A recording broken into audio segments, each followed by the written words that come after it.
Inside New Orleans Sports with Eric Asher is underwritten by the Union Capital Corporation and Natel's Air Conditioning and Heating, a proud sponsor of the St. Jude Dream Home.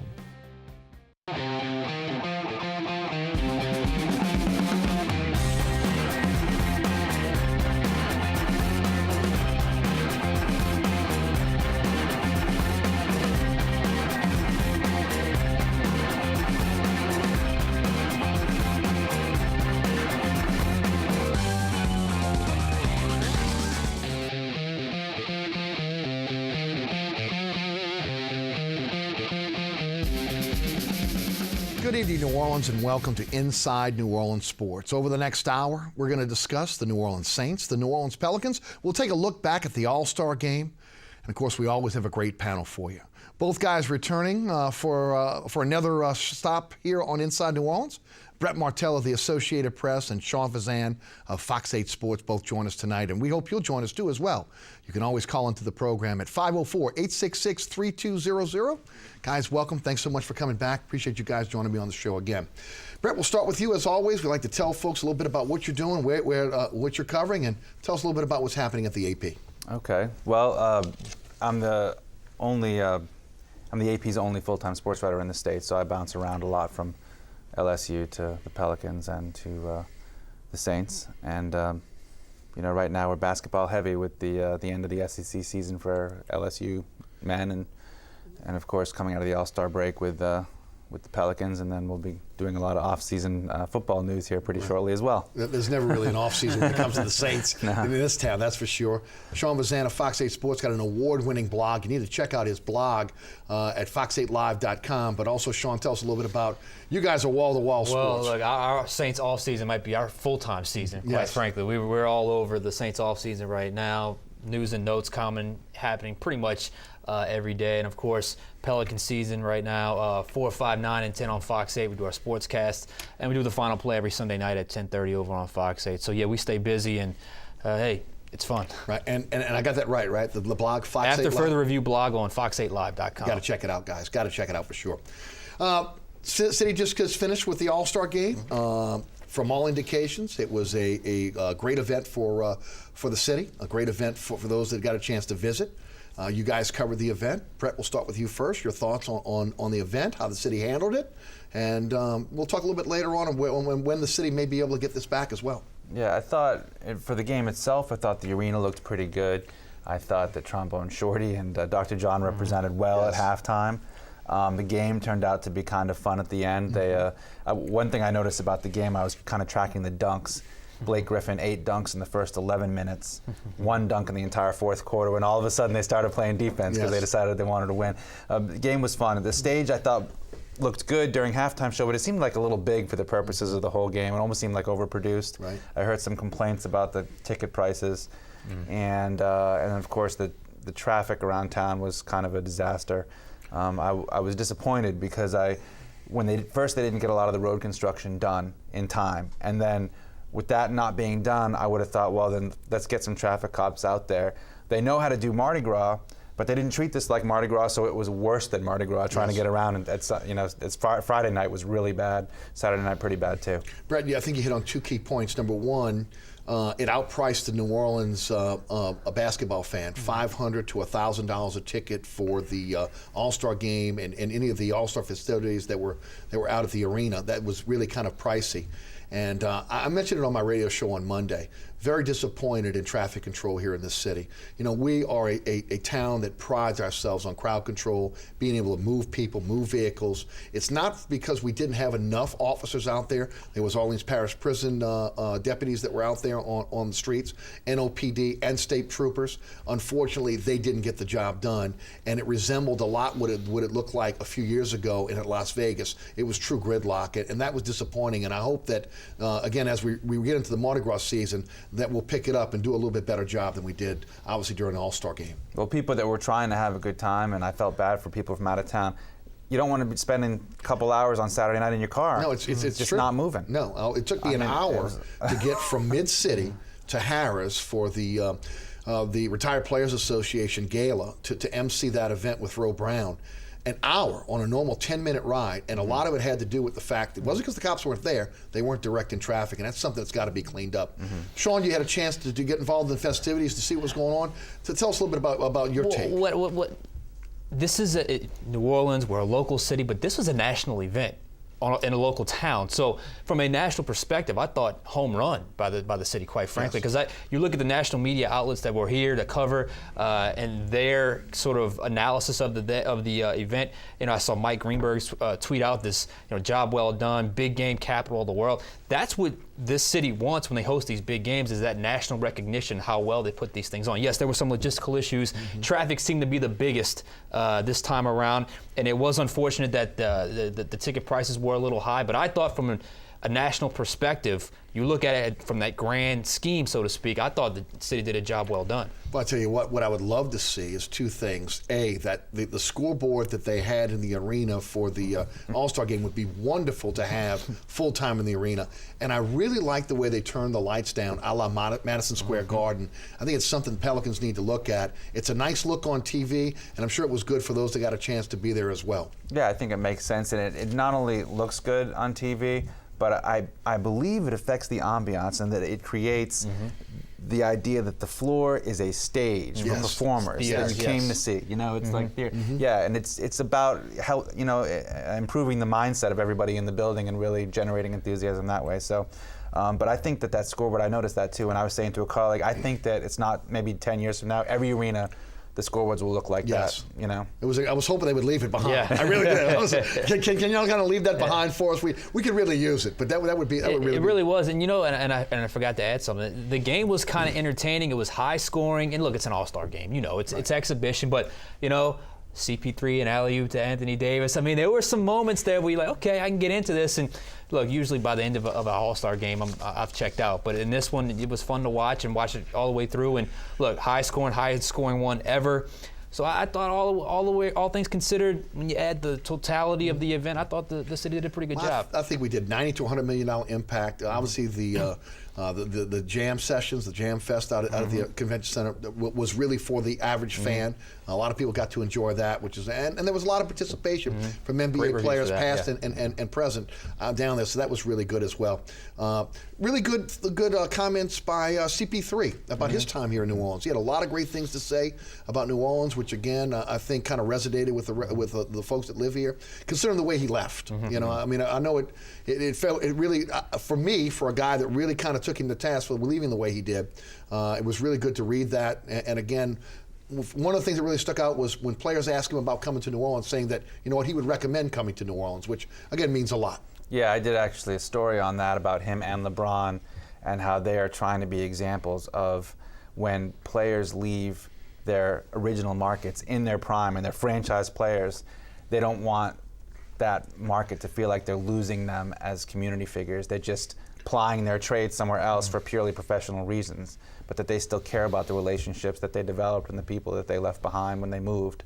And so CP3 is still active here with some community work. Very and much. LeBron is very much active in Akron and does some things in Cleveland as well. Matter of fact, when I was up at the Hall of Fame for Ricky Jackson's induction, I stayed in Akron along with your dad, and they had the annual bike race that he does in Akron. So you're right, he stays very active in Akron. And, it was good to hear, and I was also critical of the way he because I just felt like it got ugly where it didn't necessarily have to get ugly. There was some leaks through people from his camp that didn't necessarily, it got ugly, and it felt like it took a turn where it didn't necessarily need to be. It felt like a guy, there was enough distance between when he left and where he's at now to come back and enjoy it. And as a fan base here, everyone's kind of over it. Everyone's excited about Anthony Davis. And I think they're over you kind of left us high and dry. Now we're here. And the franchise in a way has rebounded, and I think overall it was good. It was kind of a good full circle moment here. He left, he came back, and it was a nice kind of gesture on his part to speak so highly of the city. Yeah, it was. And again, maybe it signals to other players who would like to play along and Anthony Davis that, you know what, this is a great place to play. It is a great place to come and live and ply your trade. Pelicans now 23-30 today. The trading deadline came and ended without the Pelicans making any type of moves. There was some rumbles out there that may have had an interest in Jordan Hill from the Lakers. That kind of fell apart. They're getting criticized because there are a couple players on the roster, Anthony Morrow, Brian Roberts, who have the opportunity to opt out of their deals next year, that maybe they should have made a move and at least try to get a draft choice or some draft choices there. Jimmy Smith, who writes for the New Orleans Times-Picayune, was kind of, again, taken back that they couldn't come up with a first-round pick, considering, again, there's a very good possibility Philadelphia ends up with the Pelicans' first-round pick. Guys, your thoughts on the lack of moves by the Pelicans leading up to the trading deadline? Well, I think that they feel like generally players do take those options, so they're not quite as worried about losing them. And they have a lot invested in Brian Roberts. They see a lot of potential in him, and he has played pretty well. Yes. And they're not ready to give up on him yet. It's too bad they weren't able to do anything with Pierre Jackson this year, yes, just because he piqued so much interest with his high scoring in NBDL. 29.1 points per game, a record 58 points in one game, and I watched him at the NBDL All-Star game. I don't know if you guys got to see him. I did see him.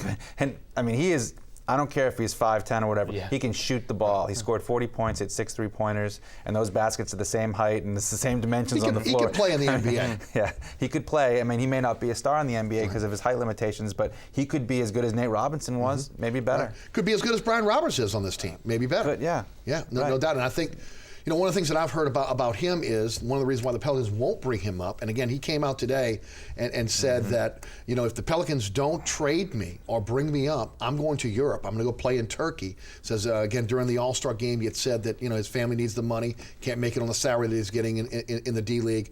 But ultimately, when you look at Pierre Jackson, you know, they don't want to start the clock on his rookie contract. You know, they want to get 2 full years out of him. They want to bring him up now and possibly have him sitting on the bench. From the standpoint of the organization, you could understand that.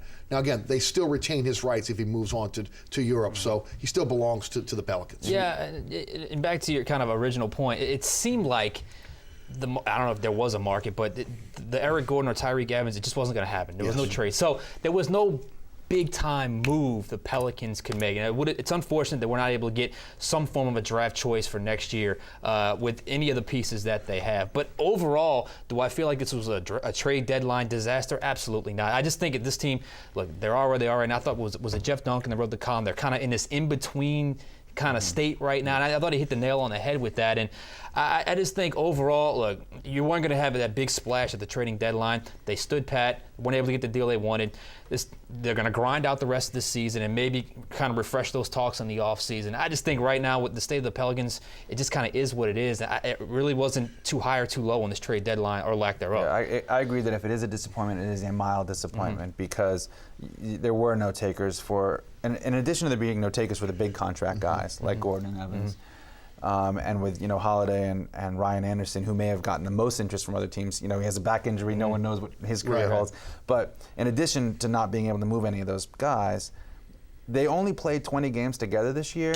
And Dell Demps had said before the season he was very excited about seeing what all of these young up-and-coming players could do. You had 5 young guys on the roster who had already proven they could be double-digit scorers. And if you could find the right mix throughout the game, that they could be a lot more competitive than they have been this season.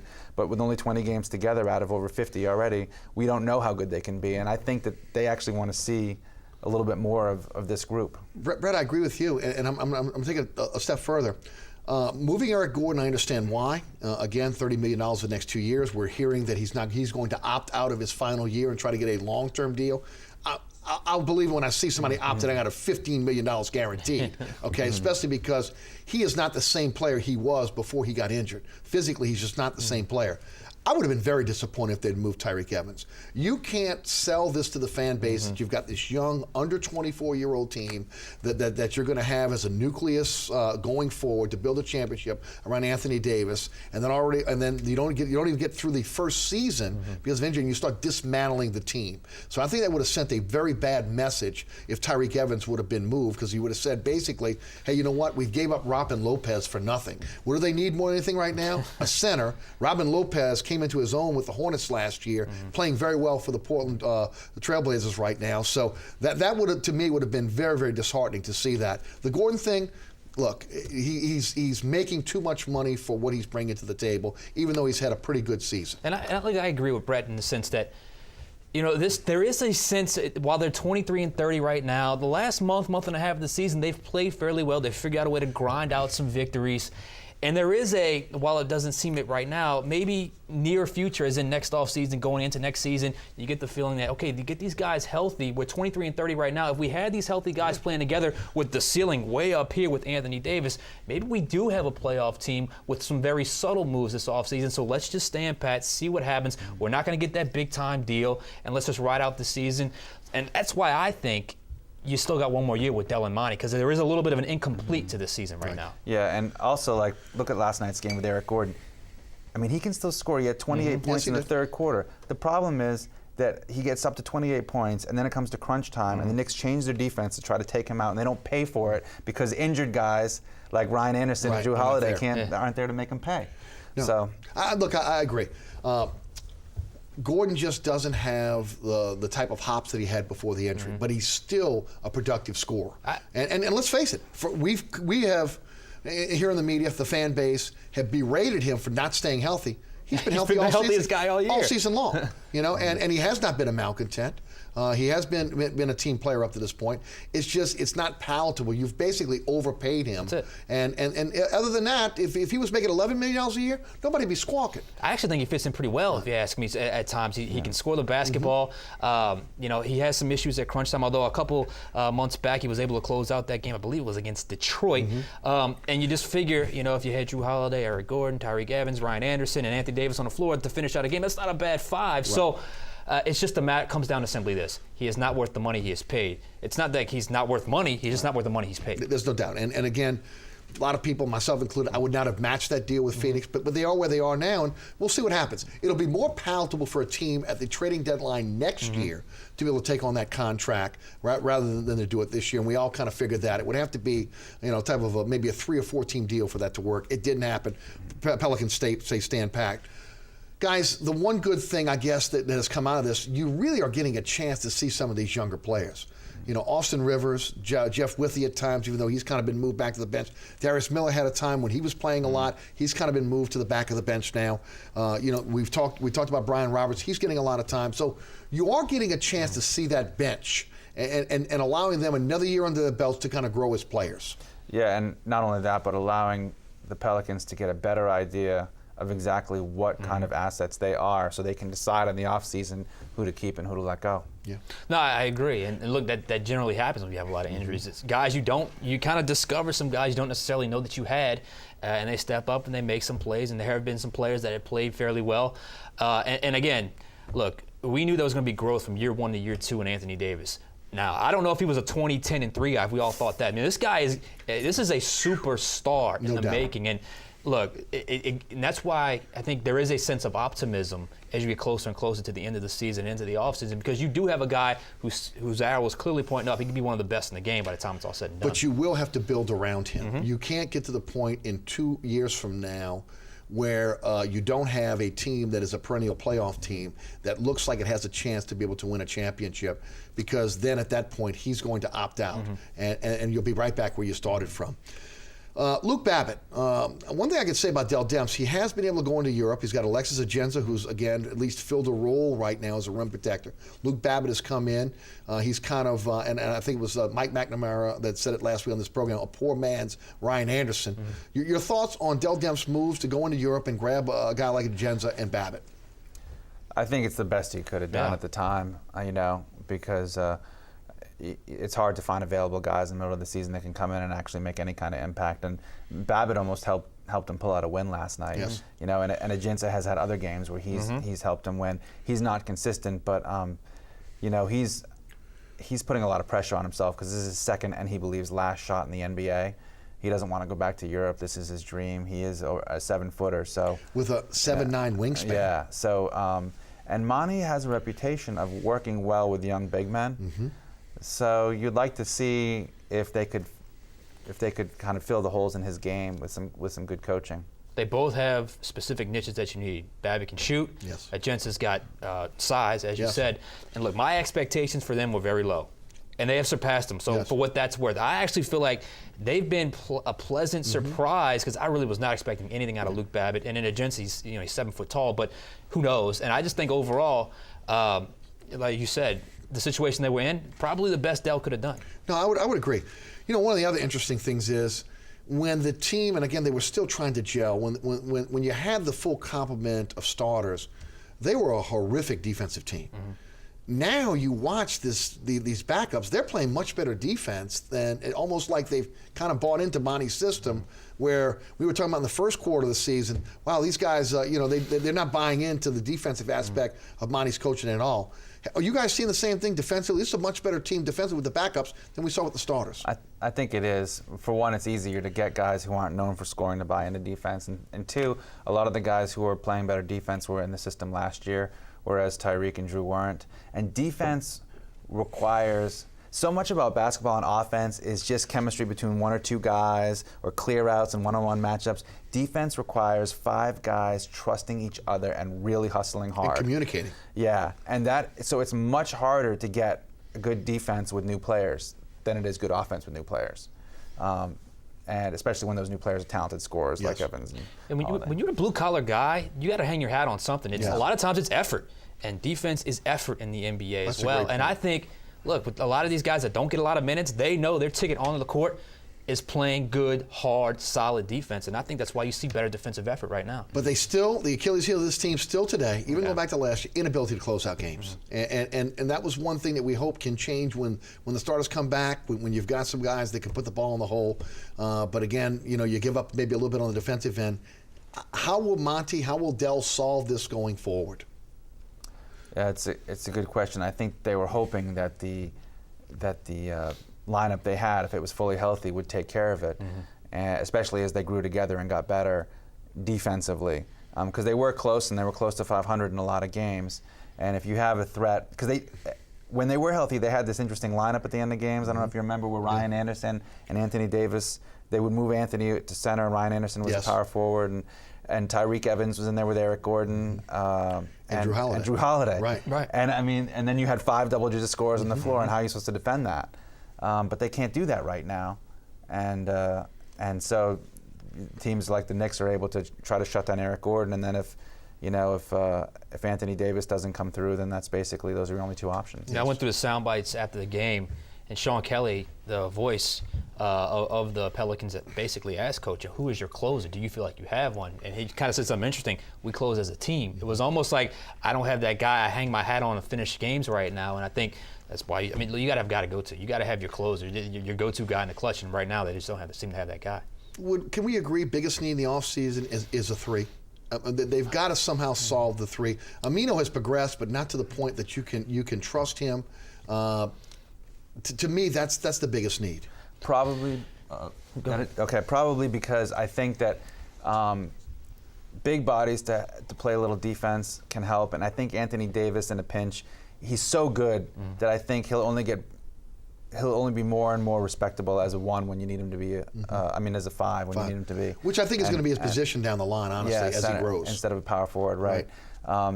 But they're not. Aminu, he's so athletic and he causes havoc on defense sometimes, and sometimes he has big numbers, but he's not a consistently strong producer. Right. Yeah. And uncontrolled athleticism is partially useless, quite frankly. And I think you see that with Aminu, who's up and down. So yes, that's that'd be priority 1. I'd love to see a consistent, blue-collar, rugged, 8-point, 12-rebound, just big body in the middle that you can count on it. Maybe you're starting 5 and in certain rotations, even if you Robin Lopez. Yeah, exactly. Just a rugged guy in the middle. So a 3 and a 5 to me would be the top 2 priorities. 23 and 30, considering the injuries at the halfway point of the season. Your thoughts? It's all right. I remember I asked Monty what's frustrating him more a couple of days ago, and he gave me the most interesting quote. I said, is it the losing, or is it just the inability to really see the team you thought you had come together, so you know what you'd have, so you could plan for the future? And he said, well, I don't know what losing. I mean, we're 6 games below 500. I don't know how that's losing with all we've been through, so I don't know where that comes from. And I'm thinking to myself, well, it's 6 games below 500. It's a losing record. But his perspective is, we're not double-digit games below 500 like some of these teams in the Eastern Conference are. That ran a playoff chase. And we've had key players go down, and not just Holiday and Anderson, but Evans has missed sporadically games as well. And listen, at 23-30, they could be worse. But even with this kind of makeshift lineup, there are a few games where a couple shots go their way. Maybe they're even better than 23-30. So it is what it is. It's got a huge asterisk with these injuries. So I guess all things being equal, 23-30 is okay given them the cards they're dealt right now. But I still think they could be a little bit better even with the injuries with a couple in-game adjustments. We're going to shift to Saints next. You're watching Inside New Orleans Sports each and every Thursday night right here on WLAE TV with a live broadcast at 6 o'clock. You can catch the rebroadcast each and every Friday night, 10 o'clock right here on WLAE and on Pelican Sports Television here in New Orleans, Baton Rouge, and Lafayette. Got a great panel for you tonight. Brett Martel of the Associated Press and Sean Fazende of Fox 8 Sports. I'm your host, Eric Asher. We take a quick pause for the cause. We'll come back. We'll talk Saints. You're also invited to join us at 504-866-3200. You're watching Inside New Orleans Sports.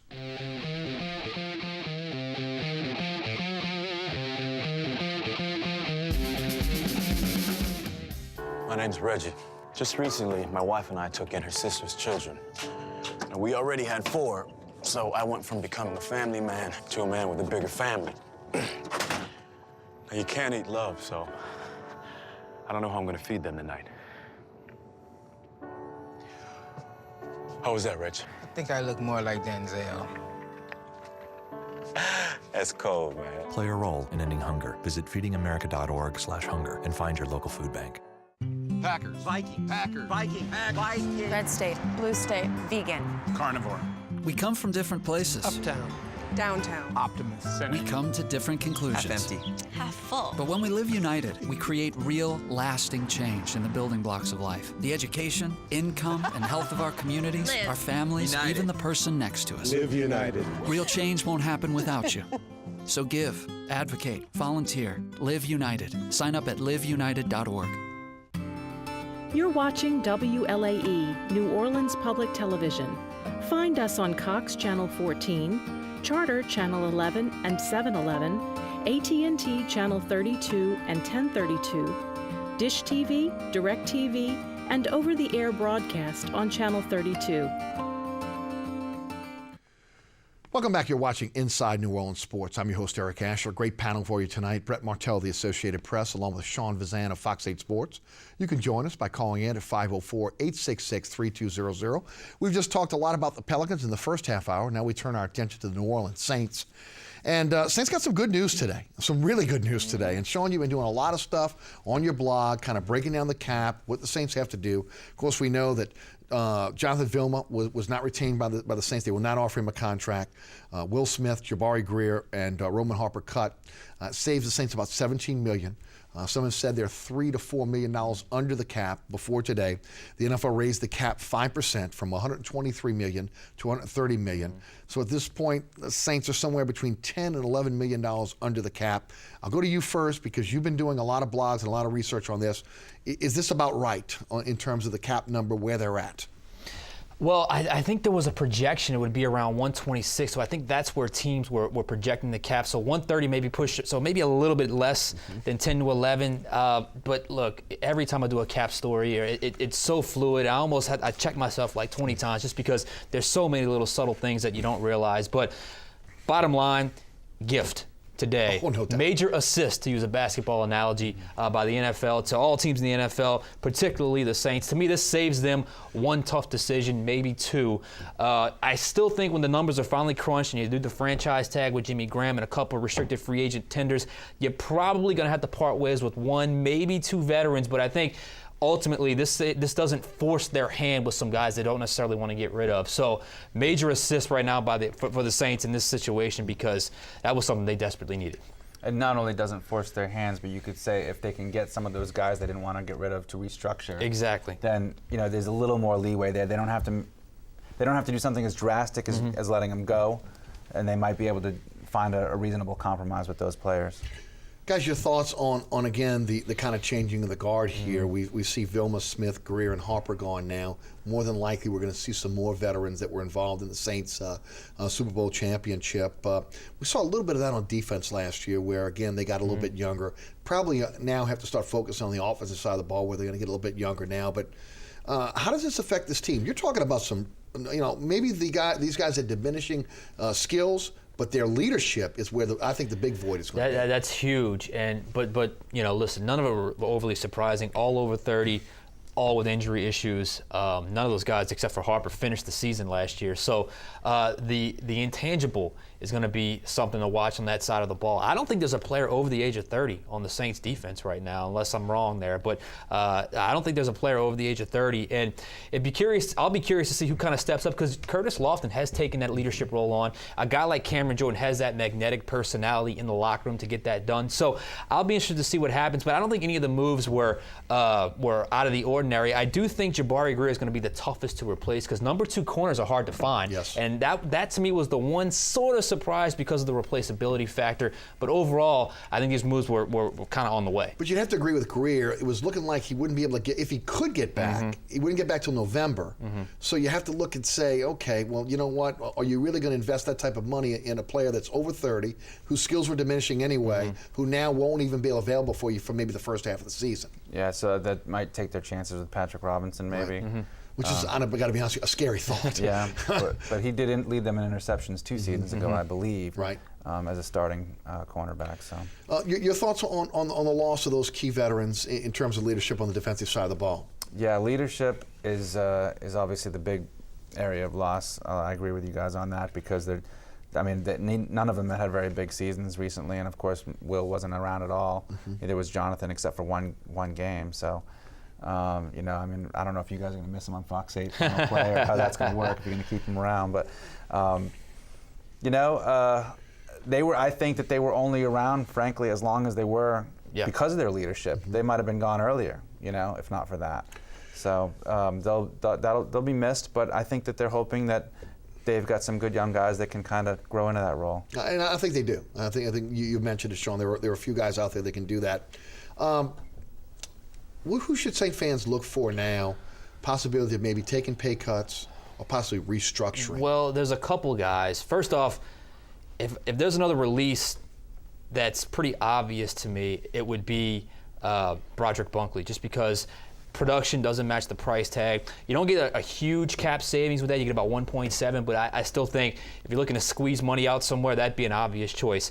Restructure candidates, to me, got to have guys kind of in the prime of their careers or have some years left on the back end of their contract. I have Jari Evans, who's done it before, Marcus Colston, who's done it before, Keenan Lewis, who obviously has not done it before, but he's in that middle tier right there. His cap number goes up significantly this year from the $1 million exactly. last So year. you can finagle some money that way as well. And if you're able to get 2 or 3 guys to do this, you probably save yourself even more veterans that you would have had to necessarily get rid of. So I think the way we kind of figured it over at Fox 8 was you could probably, depending on what you convert that base salary down to, probably free up about $8 to $9 million. If you can get all 3 of those guys or 4 of those guys to restructure, probably won't be able to get all those guys to do it. But if you can, that could save some money for the Saints and spend it otherwise. Yeah, I think Colston might be more likely to restructure in a way that would actually take a pay cut, whereas Keenan Lewis would be willing to restructure by converting salary to bonus, so he doesn't lose any. In fact, he increases his guaranteed money, maybe but adding a year, but lowers the cap hit, or maybe adding a year. And he's a good candidate for doing that. Colston, he tries to be so low profile. He doesn't do commercials. He's very comfortable here. You notice that he was one of those rare marquee receivers who, when he re-signed his deal, it was before free agency started. Yes. And I think that he is very honest in his self-evaluation, and he'll say, I wasn't as good last year as I have been, and he may be willing to, take one for the team, just as long as it's not too drastic. There's always a possibility of that, and when I say restructure, I'm doing the where you don't lose a dime route. Right, sure. And that, you tack on some guaranteed money on the back end of those contracts, but in 15 and in 16, look, you live to fight another day. We're in the very present tense mode right here. Yeah. So yes, you add guaranteed money on the back end of that contract. So that obviously all goes into play. But I think for the Saints, you're in a better position in 15 and 16 to absorb a bigger cap hit. But it all kind of weighs itself out. And if it's worth it to do it, then you can do it. couple of guys that I want to ask specifically about. First one is Broderick Bunkley. I think it was Larry Holder that pointed out that you look at Broderick Bunkley's cap hit or salary this year, it's the exact same, almost a little bit less than the whole cap hit for the entire line. I think he's $6.1 million. I think the entire line is like $6.3 million defensive line. Is he a guy that's going to be here in this upcoming year, considering how much money he cost this team? If it were up to me, no. I think even with financial cap constraints, I think he's a guy you'd probably look to get rid of. He's not an overly, he's not a bad locker room guy, but you don't look to him as wow, this great intangible, magnetic personality. He doesn't even talk to us in the media. He refuses to talk to us in the media. Well, get rid of him. Production, exactly. Production doesn't match the price tag. He should not be your highest paid defensive lineman for the Saints. It just kind of worked out that way. Yes. So to me, even if you didn't have these cap constraints, he would be someone I would look to probably kind of show the door. Yeah, I agree with him on that. And then on the offensive side, I'm kind of curious to see what happens with Lance. There are two players. Lance Moore and Pierre. Pierre, those are the two. Yeah. What are your thoughts there? I mean, both of those guys still have tread on the tires. To me, still, Pierre's your best all-around back. I wouldn't touch that. I would running not back touch room. Pierre Thomas. I wouldn't. And it's crazy to say, but the guy I would probably subtract out of that running back room would be Darren Sproles. It's not going to happen. Just because he's a favorite of Drew Brees and Sean Payton. It's not going to happen, but he's got the highest cap hit. And you saw this year, running the football, he's not what he once was. And in the return game, with the exception of the Philadelphia game, he's not what he once was. I think you can get younger and cheaper in those two regards, but I still think he's here. Lance Moore is the guy I worry about, because if they got to go somewhere, his cap hit, his production, and what's waiting in the wings, possibly I could see them going in another direction. But I still think right now, it's very much, let's see what happens here with these numbers. And look, I agree with Sean. Restructuring Sproles should be something they're looking at because of his diminishing skills. Brett? Yeah, I mean, he really didn't have a standout year last year, and he set the bar very high for himself in 2011. So I guess you're kind of expecting to see that kind of performance, and it's probably not going to happen every year. I don't know what his potential for recreating that is, but as they get older, the odds decline that he's going to be like that again. Yes, look, Jim Henderson and I talk about this all the time. It's when the running backs hit the wall, they hit it. Yes. I mean, you saw with Michael Turner a couple of years back. And I'll say this with Darren Sproles, it would have to be a pay cut. It's the last year of his deal. Yes. A straight pay cut, no restructure. Right. So that's just something to think that's about a with great Darren point, Sproles. Sean. You don't want to add another year to his deal if he's a diminishing player. Exactly. And you may have to be looking for that type of player in the draft to be able to come in and take his place down the line here as well. To the phone lines we go, 504-866-3200. Sean is in New Orleans. Sean, welcome. You're on Inside New Orleans Sports. Hey, how you guys doing? Hey, Sean. Quick question, or two questions actually. I want to see what you guys think of the chances maybe the Saints bringing in a guy like a Kenny Britt, who's young, about 25 years old. I know he has some problems, but I think he has the potential of being a number one guy again and under the Saints locker room with Sean Payton and the good leadership that they have there. Maybe you could give him a one-year deal and see if he can prove himself. And the other thing is about Pierre Thomas, man. I mean, I kind of disagree with you guys about keeping Pierre, man. I think a lot of people are falling in love with players around here. I mean, talking about a guy who's going to be 30, 31 next year, and we're talking about his best year. I mean, he still only had like 300 yards rushing, maybe 500 receiving. That's not exactly nothing you keep around to be the highest paid back for a team that doesn't even run the football. So when you talk about cutting people, I mean, he has to be on that list along with, I would think, Lance Moore. And I understand the Broderick Bunkley thing, but, I mean, the defensive line is a rotation. He makes the most, but that's because Cam Jordan isn't a free agent right now. He should be the highest paid, but you need a rotation. That's why they were so good with all the injuries. So I just want to hear you guys' take on that, and I appreciate the show, and I'll hang up and listen. Sean, thank you for the phone call. Certainly appreciate it. In regards to Kenny Britt, look, it would have to be a very cap-friendly deal. Which, given his situation, he may be in a position to do that. I could see the Saints maybe taking a chance if it was very financially friendly on their terms. Look, my take on Pierre Thomas is simply this. He does everything. You don't see the blitz pickups. You just don't see it. He does it time and time again with this team. He is reliable. He's steady. He breaks tackles. Leading rusher, best screen back in football. Those things have not been on the decline. And it's only $2.9 million. It's not like he's making $6.1 like Broderick Bunkley. So that's why I think he's a guy I would keep. Now, look, who knows what they're thinking. Lance Moore, I think we're on all agreement. he could be one that's pretty vulnerable. Right. Pierre can even return kicks in a pinch. Exactly. And he's always done it very well, actually. Minnesota NFC Championship game. Yeah, the only reason he doesn't do it is because they already feel like he's doing too much. Mm-hmm. But he is a great, he's probably the best guy they've had picking up blitzes as a blocker since Deuce. Mm-hmm.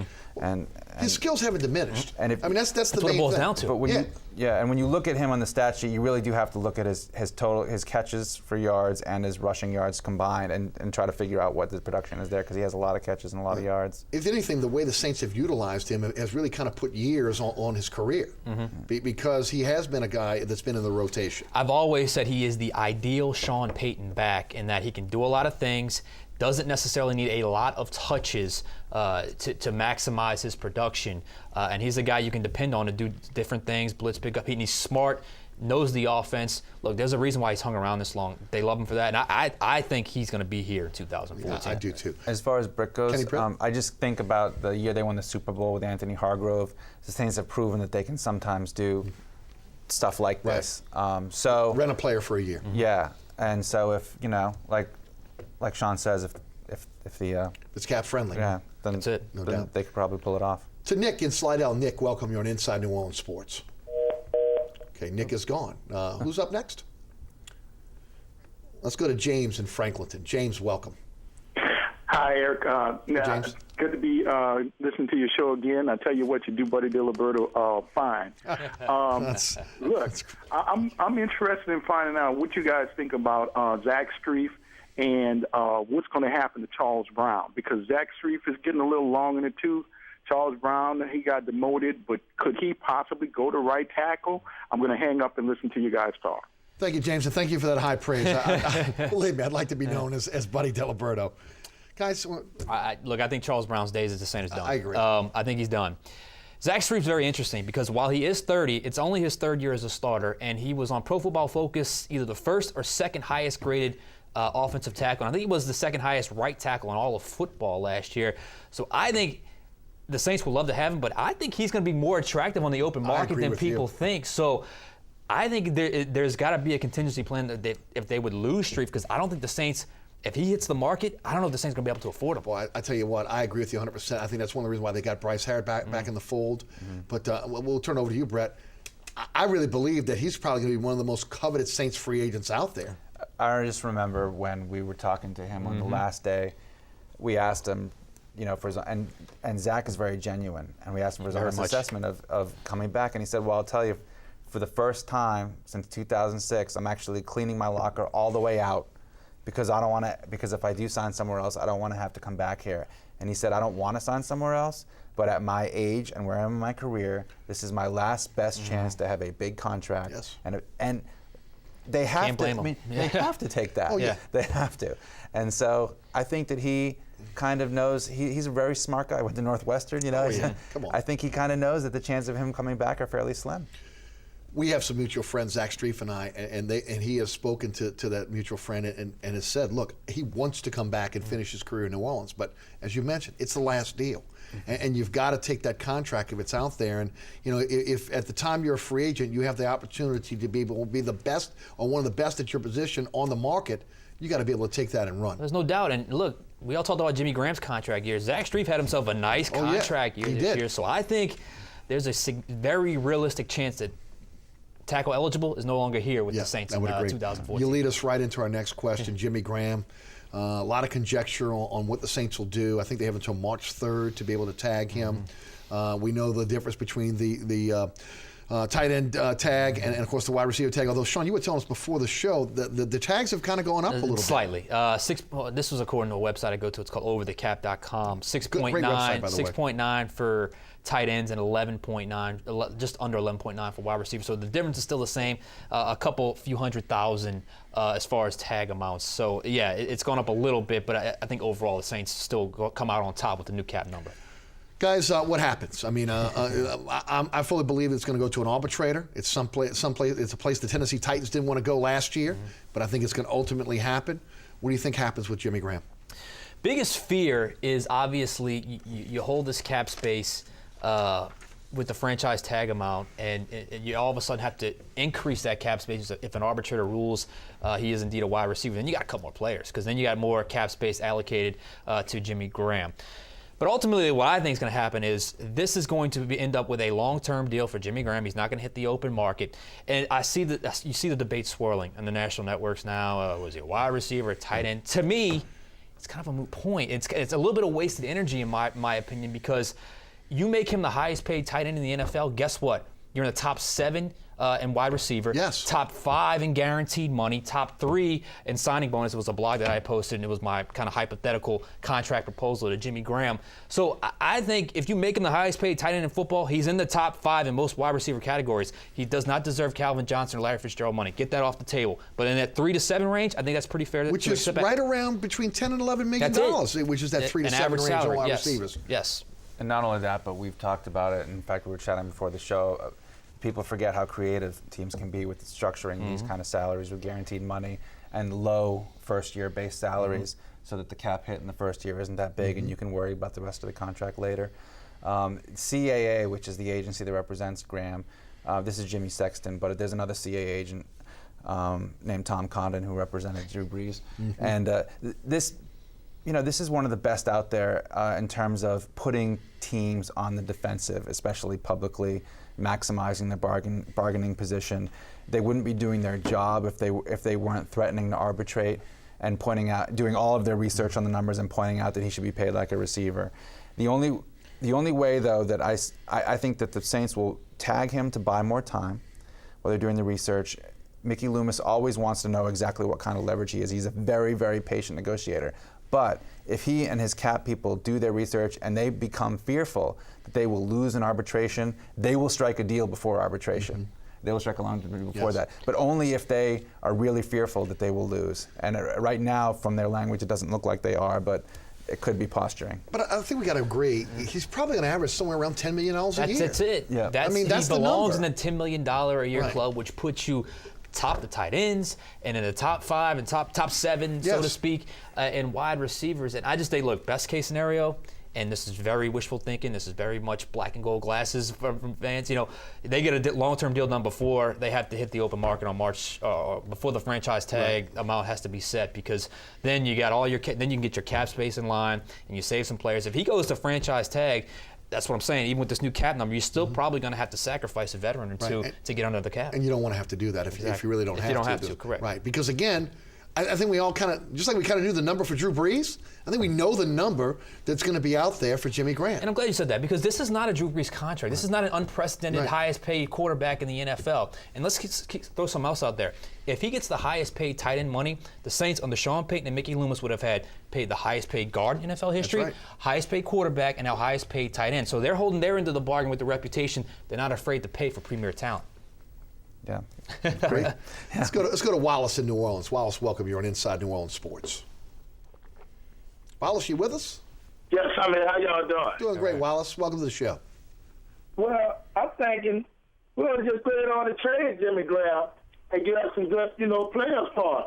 First round pick or something, Wallace, thank you for the phone call. Guys, I don't see any scenario out there where Jimmy Graham is moved to another team. I mean, not one. No. They have too much invested in him. They drafted him. They believed he was going to turn out to be this type of player. He is extraordinarily popular among fans and in the community. His personal story, I mean, he's as an ideal of franchise players you can have other than Drew Brees. And to have two of them on the same team is pretty amazing. And he's a young up-and-coming player. Extremely productive at his position. I mean, historically productive. I mean, there's no way at his age, at the growth, and there's no way you can get rid of him. And there is a little bit of, we found this guy. We knew this guy was going to be something, and he has turned out to be what we thought he's going to be. No way. No way. No way. And plus, again, I don't want to be risk being redundant. The number's the number. Yeah, it's there. I mean, it's there. I mean, pretty much you know what he's going to make, and I think the Saints know what he's going to make, and it's just a matter of structuring that deal that's cap friendly for the Saints, and that gives him enough years that obviously, look, this is a young guy. You want to have him production for maybe 4 or 5 years if you can, and then let's see what happens. Guys, with that said, looking into your crystal ball as free agency gets ready to get started, as they go into the draft, tell me what your thoughts on the needs for this team are. Well, as we get into free agency, Look, I think the need everyone's kind of been jumping on is this wide receiver need. I still think they go draft with that. I don't necessarily think they're going to go free agency. So do I think the Saints are going to do what they do when it comes to free agency. They're going to let that first wave go through. They always manage to get one or two veteran guys to kind of strike a deal, maybe a little under the radar, a la Ben Watson last year that comes in, makes a good kind of impression. So I think they'll be pretty low-key with free agency, but they will add one or two players. Draft-wise, I think this is the year. Last year we saw that draft class contribute. They need it again this year because, as Coach Payton told us after the draft last year, it's kind of the lifeline of your program. It really is. And it's a very deep draft. So all eyes on the NFL draft for the Saints in 2014. Yeah, I think defensive back is really what playmaker. Yeah, and now the fact that Greer is out and gone, you really, we talked about it a little bit earlier. I mean, I think cornerback is a need here. Now, you can say what you want about Jenkins, whether they're going to bring Jenkins back or not. We'll see what happens if it's going to be a cap-friendly deal. I know the Saints probably, after putting 5 years into him, don't want to let him go to another team and maybe flourish there. But they need a playmaker back there, and they got to get someone on the opposite side of Keenan Lewis. Now, whether they do that in the draft or whether they're able to get a cap-friendly deal like they did with Kenyon Lewis for a cornerback position, a corner is a real need for this team. Back-end playmaker, I've always said it. Yes. Like someone that can get their hands on a ball, whether it's a corner safety hybrid, safety, or cornerback. That's the one weakness of this defense last year, this inability to take the ball away. And look, that played into I don't want to say the lack of production on offense because they were still a top 5 offense last year, but we're not getting these short fields, a lot of long fields on punts and that sort of thing. So, and they weren't getting much out of the return game last year. So it contributed to the offense taking a little bit of a dip last year as well. Anything you can add to that? I mean, we mentioned corner, safety, maybe? Yeah, well, I was just thinking about Corey White. The thing about him is if he didn't have trouble finding balls thrown over his head, yes, he's a very good athlete, and he's looked great in practice, and we had a feeling he was going to have a good year. He just got exposed on some of those deep balls where he had to try to locate it. Maybe better suited I really think he's more slot guy. Yeah. Yeah, it wasn't his ideal thing. Put him on an island. Outside, when you saw him doing that against Seattle, it didn't seem like the ideal thing for him. So, but they do have some young guys who you hope will be good at defensive back. Offensive line, that's expensive in free agency. So, like with the receiver, I think the Saints try to go through the draft with that. And I think that's going to be a middle round guy, an offensive lineman. I think first round is going to be a wide receiver DB type. Right, me too. I think middle round guy, and they like to develop those linemen. Zach Streif's a perfect example. You see Tim Lolito right now kind of in a development. He's certainly, his name is popping up in the mix as far as a replacement somewhere along the offensive line. So I think they address that need, but I think it's going to be middle rounds of the draft. Guys, I agree with you because if you look at a lot of the mock drafts out there right now, they have the Saints going first round with an offensive lineman. And traditionally, they've not gone that direction. I mean, I think they're going to go middle rounds like they've done. They're going to try to find a diamond in the rough. They're going to try to groom that offensive lineman to move in. And, they have to make a decision on Tim Lolito this year because of what's going to happen with Brian De La Puente. And, a lot of people believe that Lolito is the heir apparent at the center position, and it's time for him to move in there. It'll be interesting to see if they go in that direction. Yeah, I mean, there's a good chance they will with the De La Puente being free agent. So. Look, I don't know how much De La Puente is going to get in the open market. He had a good 2012 season. 13 season, he didn't necessarily grade out as high. But is he the answer, Sean? I mean, again, he's not. To me, they've always they played. The line has been better when they have a big interior line. Goodwin was a big center. De La Puente, there's a drop off there. You've seen Drew Brees on his tippy toes trying to climb that pocket ladder. I think they've got to get bigger at the center position to complement the two big guards. Well, you can certainly make that case, and who knows if that's what they're thinking. I just think De La Puente is not going to get the Zach Streif treatment on the open market. So he may come back at a cheaper rate, even what you paid him last year with that restricted free agent tender tag. So, and let's not just make it seem like it's easy to step in and play center in this offense because they make all the calls. You got to be in sync with Drew Brees. It's not an easy thing to do. When we talk about Tim Lolito, Brian De La Puente was an unknown. Tim Lolito, who's played a couple games at guard. So it's not as easy or as seamless of a transition as we're making it out to be, basically. And that's the thing is with the center, you have to have that value judgment between the size that you're talking about with Goodwin and their ability to make line calls. I think that the reason De La Puente is playing there, it's not because of his physical skills, it's because of his acumen, to make those calls. I mean, he's a Cal Berkeley guy. Again, it's an academic school. Right. It's funny, he had never played center at any level before he got to the Saints. De La Puente. He was a guard his entire, and that just goes to show you how smart he was there to pick things up. Well, look, you can't knock the way he's played. He just, I mean, again, it's almost like Ben Grubbs with Carl Nicks. There's a drop-off there. That's it. There's a drop-off between Goodwin and also now when you see De La Puente. And I think it's, I've compared it a little bit to the LSU defensive line, that, you lose all these top players, and eventually when you try to bring other guys in to take their place, there's a drop-off there, and you see the drop-off, and you've seen the drop-off, even though the offensive line rebounded well in the second half of the season, and they did. They struggled in the first half of the season. People thought Drew Brees was going to get killed. Yeah. They still need to make some adjustments there. Teron Armstead looks like he's going to be the left tackle of the future there. As we mentioned, Zach Street's probably going to get something open, Mark, so you're looking at a right tackle. But you've also got a situation now where you got Ben Grubbs that maybe is a little bit overpaid. You got to take a look at that, and so they got a situation they really have to start looking at offensive line, because it kind of goes in tandem. First of all, you got to protect Drew Brees, especially getting up in age. You don't want him getting those hits because he's not going to last. But also, the receivers had a tough time getting off the line this year. This all kind of goes hand in hand, which means that you had to protect a little bit longer to be able to get the ball out. So, those are two areas on the offense that I really think they've got to address: wide receiver and offensive line. And I think they will. And as I said, I think it's going to come in that middle area of the draft where they've excelled under Coach Payton and Mickey Loomis. They've really done well in that middle to late rounds of the draft. I mean, so I think it will be addressed. It's certainly something they had to have figured out when they look at their postseason cutoffs, because quite frankly, it just was not up to par than what it was in the 2009, 2010, and 2011 season. And I'll make another point. If you upgrade the wide receiver position, all of a sudden teams can't double team Jimmy Graham. Jimmy Graham had a really tough time at times being double teamed, teams kind of taking him out of the play. All of a sudden, if you got some of the playmakers along that wide receiving core, all of a sudden Jimmy Graham's getting single coverage. Well, they thought Nick Toon was going to be one of those guys, and so. What would happen with Nick Toon? Well, his reputation was great hands in Wisconsin, and then he had ball go off his hands for an interception in New York, and they ended up losing by 8 points. And I think that at that point, for some reason, they just had trust factor. They trusted Meacham. They just trusted. He got all the snaps. Right, and he was a better blocker too. Yeah. So maybe Nick Toon got the message. Right. I'm sure he can lean on his father for good advice. So former All-Pro player, and if he can fulfill his potential in year 3. Which is really year 2 for him, right? Because he was on IR, and then still shows a lot of potential with his speed. His speed causes problems, so he just has to get the mental part of the game down. I would agree. Kenny Vaccaro, great first year. I got to tell you what, really impressed with Raphael Bush. Could the Saints live with those two guys as your starting safeties next year?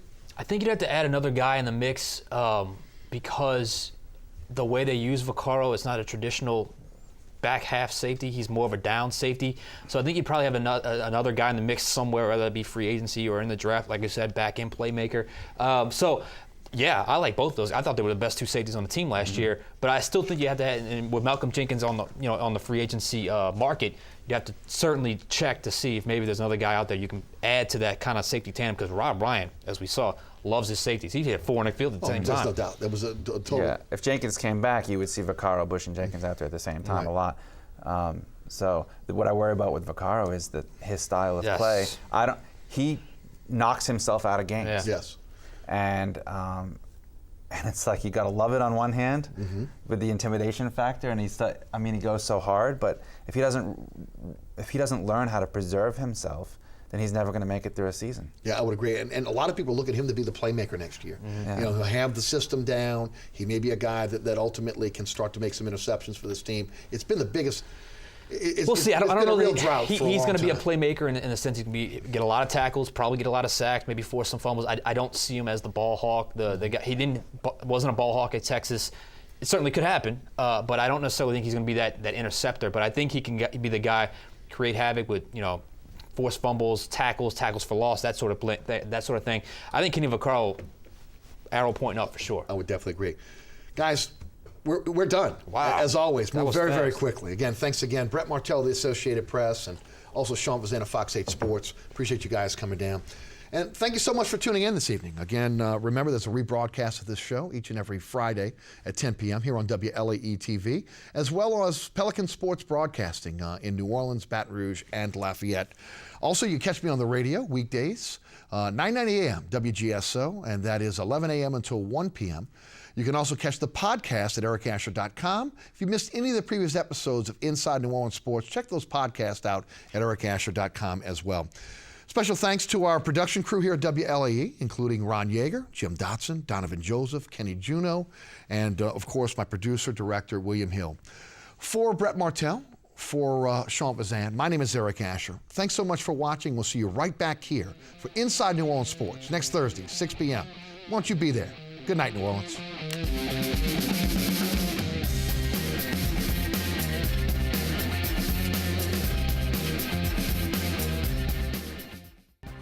Inside New Orleans Sports with Eric Asher is underwritten by the Union Capital Corporation and Natel's Air Conditioning and Heating, a proud sponsor of the St. Jude Dream Home.